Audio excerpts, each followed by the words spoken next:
Hi guys, ఇవాళ plan వచ్చేసి 1K warm up run, తర్వాత 4x500 మీటర్స్ ఫాస్ట్ రన్, తర్వాత 1K cool down. So main objective ఏంటంటే have to clock the scores, power run అనమాట. So I forgot to add one more detail. Warm up వచ్చేసి will clock it around 7:30 per kilometer.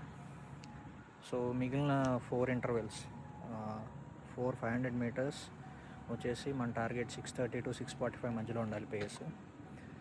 Warm down వచ్చేసి మళ్ళీ once again it should be around 7, between 7 and 7:30. Just now completed 1K warmup. Pace మనం అనుకున్నంత రాలేదు, so 8:44 వచ్చింది face.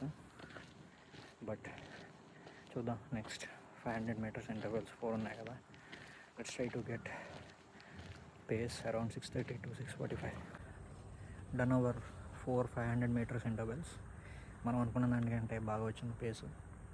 So first one వచ్చేసి 6:25, తర్వాత second one 6:22, third one వచ్చేసి 6:11 and fourth one వచ్చేసి 6:12, 6:13 అలా వచ్చింది. నేను నా స్ట్రావా స్టోరీస్ పోస్ట్ చేస్తాను. తర్వాత మన వార్మ్ డౌన్ రన్ కూడా కంప్లీట్ అయింది, which is at low pace. ఎందుకంటే వార్మ్ డౌన్ కాబట్టి దాని పేస్ వచ్చేసి అరౌండ్ 8:20 వచ్చింది. సో అన్ని పేసెస్ నేను లాస్ట్లో లింక్ చేస్తాను వీడియోకి. Stay tuned, stay fit, happy running.